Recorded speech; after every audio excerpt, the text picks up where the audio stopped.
ReleaseWire helps businesses connect with interested journalists and bloggers. Check out the link in the description to save 25% on your first press release.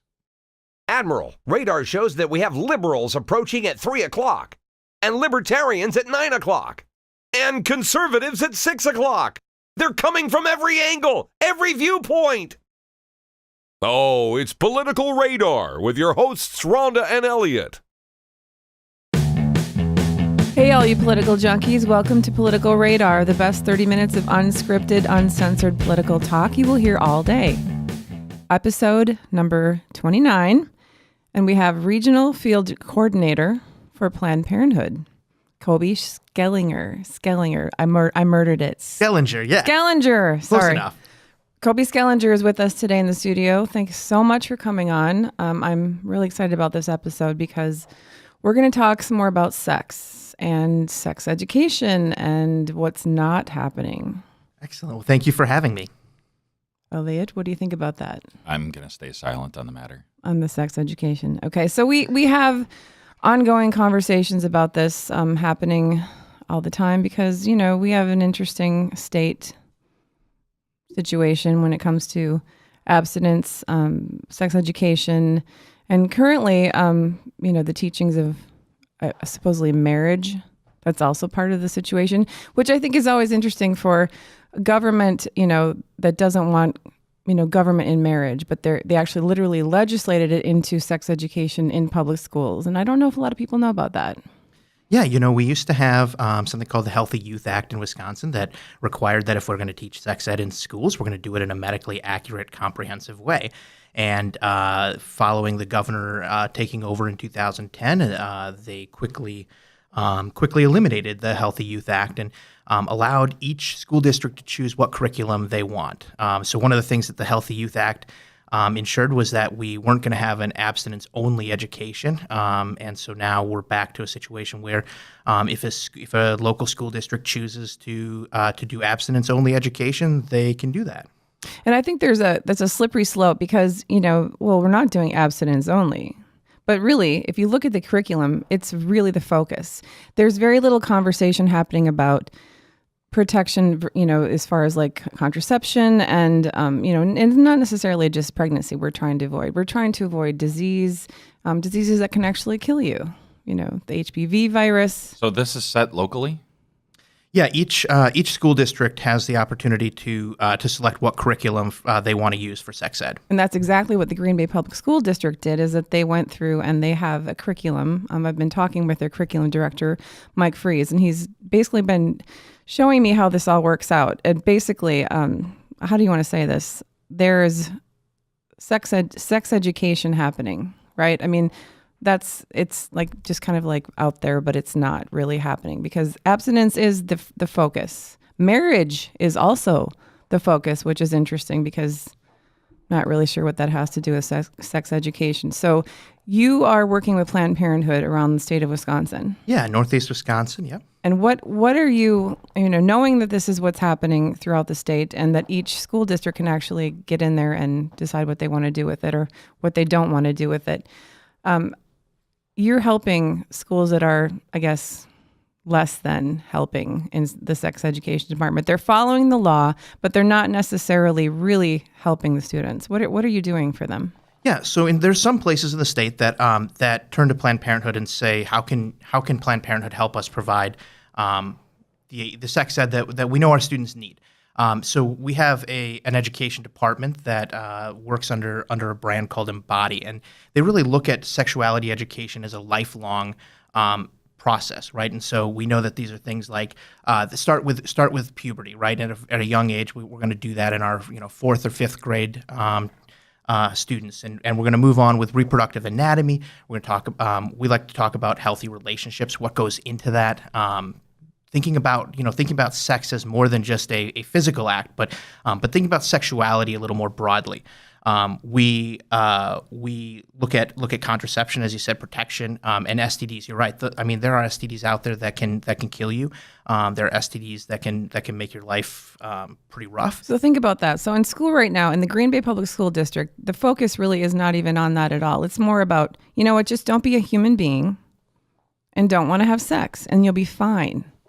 right? So these kids, when they're not, following that and they are being human, they're missing out on that. I mean, okay, so don't you think that the focus, maybe the extreme focus on marriage, but that kind of goes to the healthy relationship thing, though, right? I mean, so I don't view it as being quite as black and white different as you do.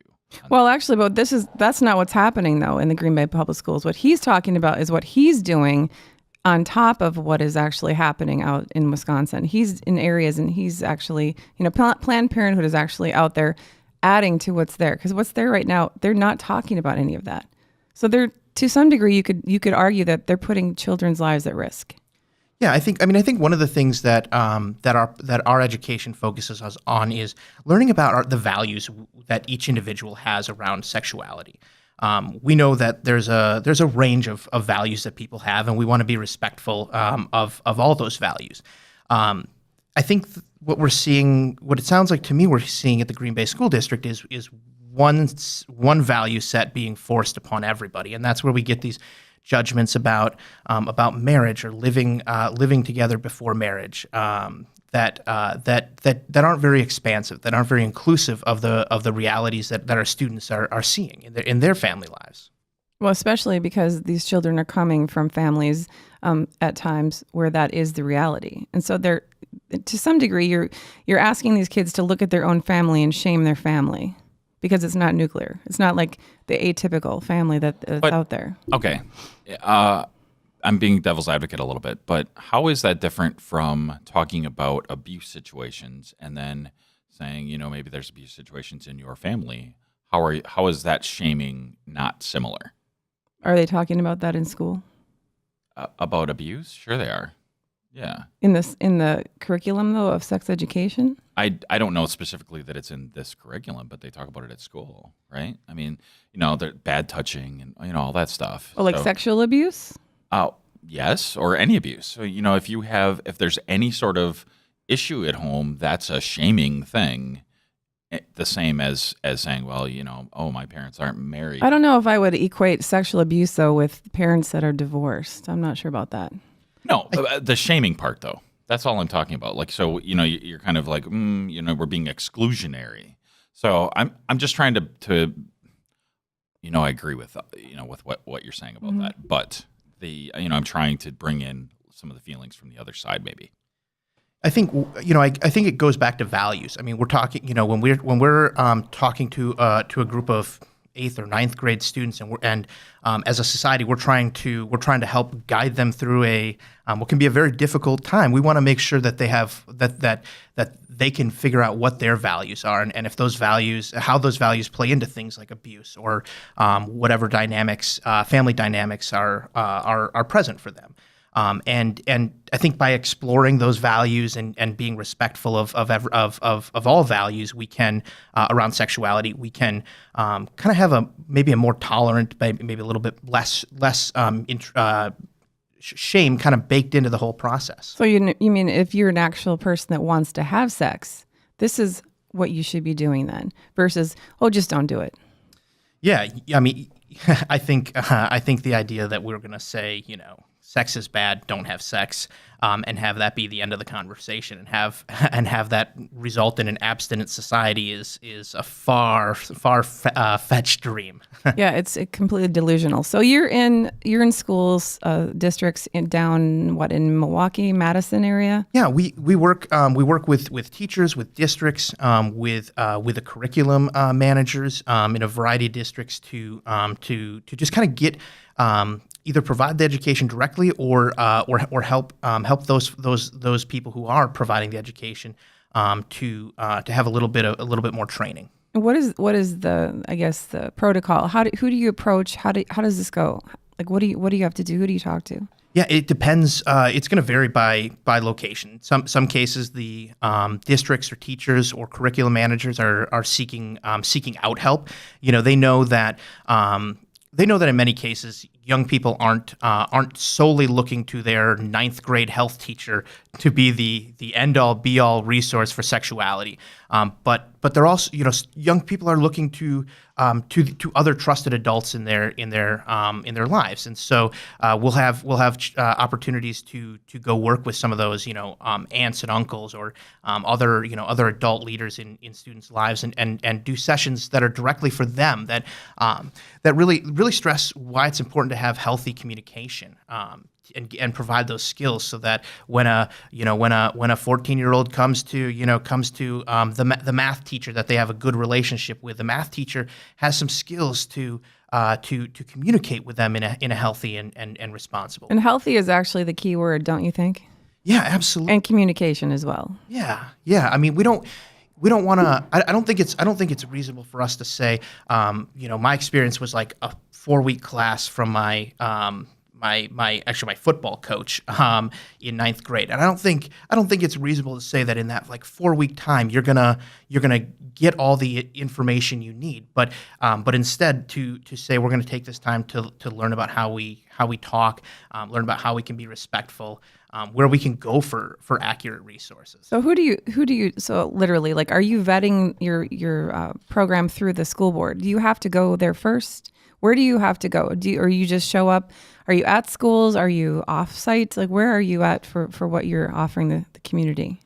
So we will do programming in schools, and that's going to kind of depend on the way we get into that is going to depend on the specific location. So sometimes it's a teacher who reaches out and says, you know what, I'm dealing with these questions that I'm just not prepared to answer, and they want that trained sexuality educator professional to kind of help them. In other cases, the district is coming to look to us to advise on the curriculum, the actual creation of it. So my understanding in Green Bay was there's a community group that came together of interested parties and said this is what our curriculum should be, and that's how we got to this point. So sometimes we're invited into that process. I think you should absolutely be invited into that process in Green Bay. Yeah, I do too. Well, who was invited? Well, according to the law, there has to be, I believe it's a few community, representatives. There has to be a nurse. Clergy is part of this. This is according to the law. But I believe that, if you're obviously able to get into schools, outside of Green Bay, I can't imagine you wouldn't be able to be a part of that conversation as well. I'm planning to see about making that possible for you. Have you reached out to Green Bay School District at all? Green Bay Public School District, I should say. I'm not sure. I'm not sure exactly what connections we've had there. I know that one of the things that we strive to do, even no matter if we're in the schools or not, is to work with community groups and do those education programs outside of the schools as well. So a good example is like the Boys and Girls Club. You've got a lot of young people going there who have their mentors there, who are trusted adults.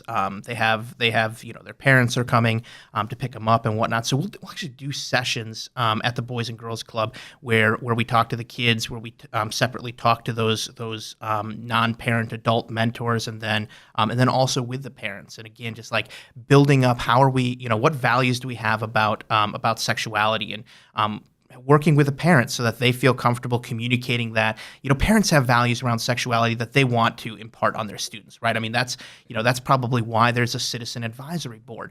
But I think a lot of times that's a challenging thing as a parent to. I think it's interesting though. Can I say that? You said just before I forget, the parents should be part of that citizen advisory board, but clergy? Yeah, I mean, I'm not, I don't know what the process exactly looked like on the granular level here. I think, again, I think it does go back to values, and if the end product is talking about, solid communication and understanding that we have different values and being tolerant of other people's values, that's a really great thing. I'd be more tolerant if they'd put some tax dollars towards our school, though. I think I'd have easier time with that. Okay, so to the point of good relationships and in my view, marriage should really only be a religious institution. Government shouldn't have anything to do with it. I don't know that that's necessarily a problem that they're involved. I feel like there was a tipping point where things went a little maybe too far in what's being provided in Green Bay. But I mean, I would err on the side of inclusion, not exclusion. So they could be there, but a bunch of other stakeholders and interested parties should be there too. So let me ask you. So when you knock on the door or pick up the phone and you say, hi, I'm Koby and I'm with Planned Parenthood. Do you ever believe that maybe the words Planned Parenthood, maybe it's just about that? It I can't even say it today. I'm so tired. Yeah. Encapsulates what that is. I mean, but really what we're talking about a lot of things. We're talking about healthy relationships, communication. We're talking about, prevention of STDs, life-saving prevention, by the way, of STDs. So maybe it's time to change the name. Yeah, I hear that a lot. And one of the things that I know is that there is an equally, if not greater, positive reaction to the Planned Parenthood brand. So Planned Parenthood is a pretty old institution. This is the 100th year that Planned Parenthood has been operating in the country, starting with little small birth control clinics that popped up around the country at a time where accessing birth control wasn't readily available. To now where we we have health centers across the country. We've been in Wisconsin for 80 years as well. This is our 80th anniversary this year. And so when you've been around that long, you've helped a lot of people. And so for the people who are going to say, oh gosh, Planned Parenthood has a name that brings some connotations that we should just distance ourselves from. There's plenty more people who are lining up to say, Planned Parenthood has been there for me. It's been there for women in my lives. It's been there for men in my lives, and we don't want it to go anywhere. And it's a nonprofit. Correct. Okay. How does Planned Parenthood get funding? So we have a kind of a patchwork of funding. So we have money that comes in from donations, right? So that funds some of our services. We also get money from insurance, right? So that can be your commercial insurance. It could be Badger Care. It could be a family planning only service program that the state offers. And then there's grants to provide specific funding. Okay, so what would be your response to people who don't want to pay for abortions in terms of their tax dollars going to fund Planned Parenthood? Like, what's the story? Oh yeah, so there's actually this thing called the Hyde Amendment, and at the federal level, the Hyde Amendment has been in place for a couple decades, and it actually specifically precludes any public tax dollars from being spent on abortion services. So there actually isn't any public dollars being spent on abortion. So that's just hype. Yeah, absolutely. And rhetoric is what that is. Yeah. And much like a good attorney, I knew the answer to that. So why do you think that, it's kind of to Rhonda's point, that there's so much polarization? I agree with you that there's probably more good than bad, but there are people that are just anti what you're about. Yeah. So I think one of the things that makes some of those talking points, some of those things stick is most of us haven't really had a whole lot of opportunity to explore sexuality in a comfortable way in America, right? We get very closed off. We get even here. I mean, and this is what I do professionally. My hands get a little clammy, right? Sure. It's awkward. We're told our whole lives not to talk about sex, yeah. And so it becomes easy to take that first thing that sort of makes sense to you and just say, okay, great. I don't have to think anymore about this. I don't have to think about the complex situations that folks might be in. And there are a lot of religions where basically, and I have had conversations with people where you have sex to procreate. That's what you do. That's the extent of it. And you will never do it unless you're married. Yeah, I think those kinds of values tend to make us very shy about thinking about other people's sexuality in particular.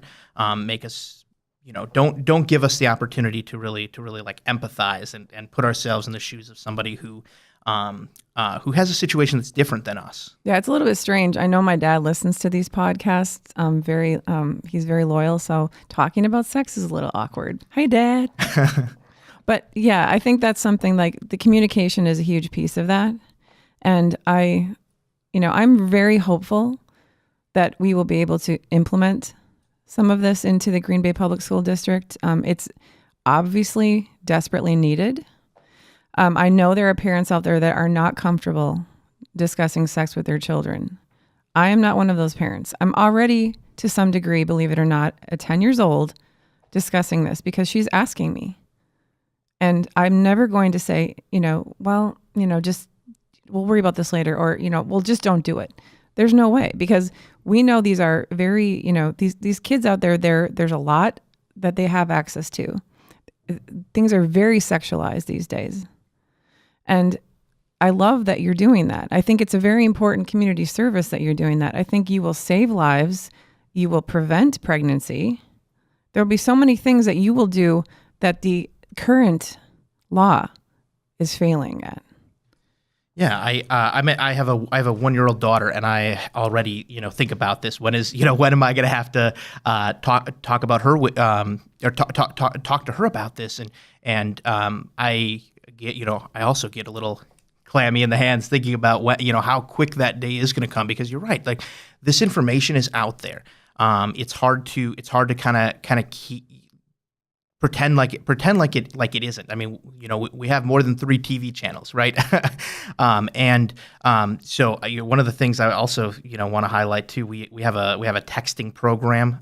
So like folks can text in and ask their questions to a sexuality educator and get that response back in like an anonymous way that in a mode that they're used to, right? And I think that's another thing we want to try to do with parents is open up their idea about how we can communicate and make everything just a little more easy to access. And so, do you believe though that it's like you're anonymous to some degree, right? When you're doing that, so do you think that you're more likely to get people reaching out for answers that way? Is that what that is? Yeah, I think yeah, absolutely. I think we can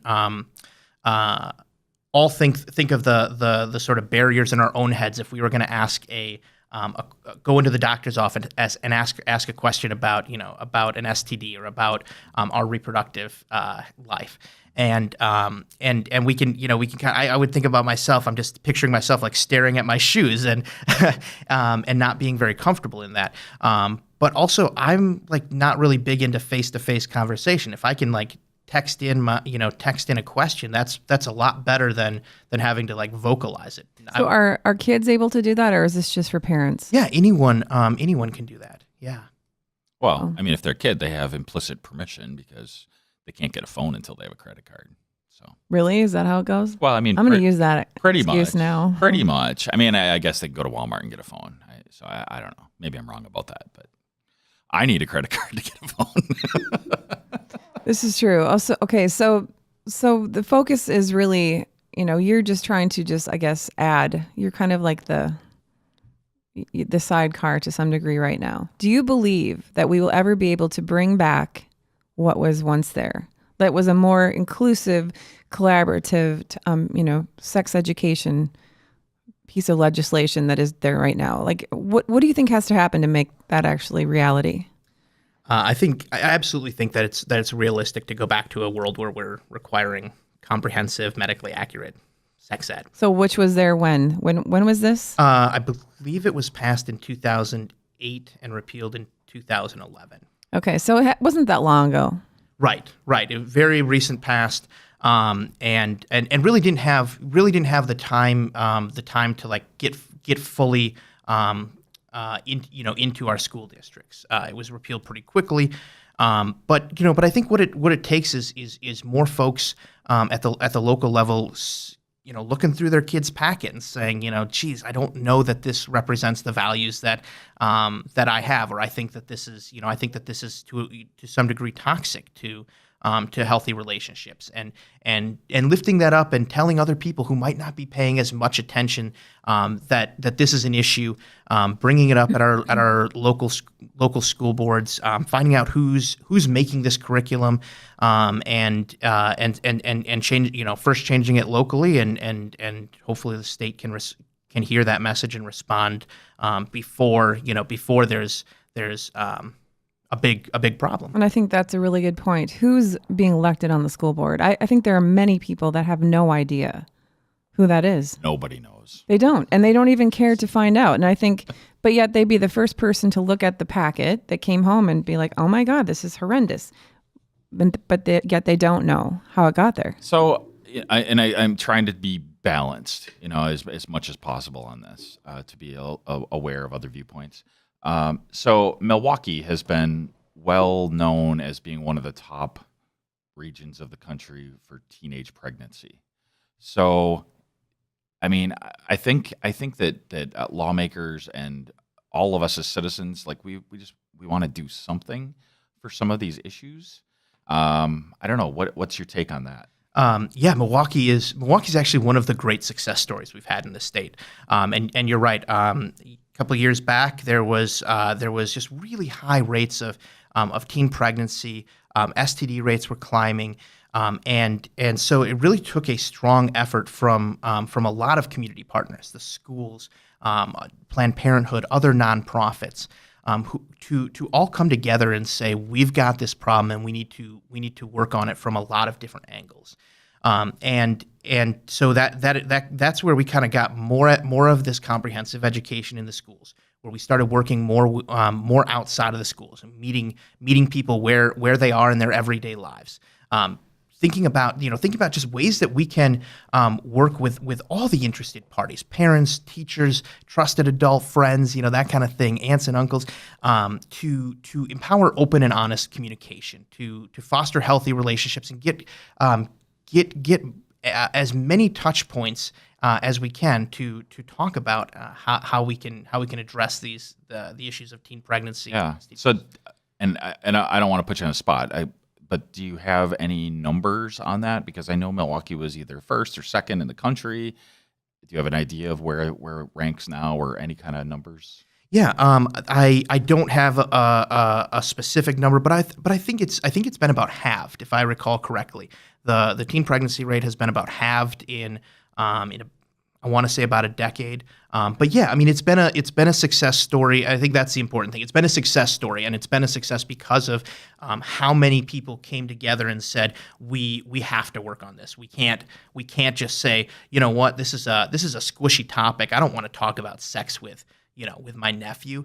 I don't want to talk about what's a healthy relationship in my classroom. When we put those attitudes aside and said we have to, because this is part of a well-rounded education. This is part of what we want our young people to grow up with. We started to see change. Awesome. Well, thank you so much. We really appreciate that. Went really fast, that half hour. I really look forward to hoping that we can get you into the Green Bay Public Schools to bring your program and really assist in what's going on right now. So thank you again. Thank you very much for having me. Okay, and before we go, we want to thank ReleaseWire for making the show possible. ReleaseWire is a powerful media engagement service connecting businesses to interested journalists and bloggers. ReleaseWire is an effective and affordable way to get the word out about your business. ReleaseWire is offering a special discount to Political Radar fans, that's you. Distribute your first on-demand press release with ReleaseWire and save 25%. Visit releasewire.com/politicalradar or click on the link in the description to learn more. ReleaseWire, from release to results. And we are at episode number 29. So that is politicalradar.com/29. You can find me on Twitter at Elliot, and you can find Rhonda on Twitter too. At Sitting a Cow. And if people want to get in touch with you, how would you prefer they go about that? You can email me at Koby, Koby .Schellenger, SCHELLENGER at ppwi.org. Awesome. Thanks, Koby. Thank you. Oh, bye. Bye. Thanks for listening to Political Radar. To ensure that you never miss an episode, subscribe on iTunes or your favorite podcast app. To stay up to date, visit politicalradar.com or connect with us on Facebook or Twitter.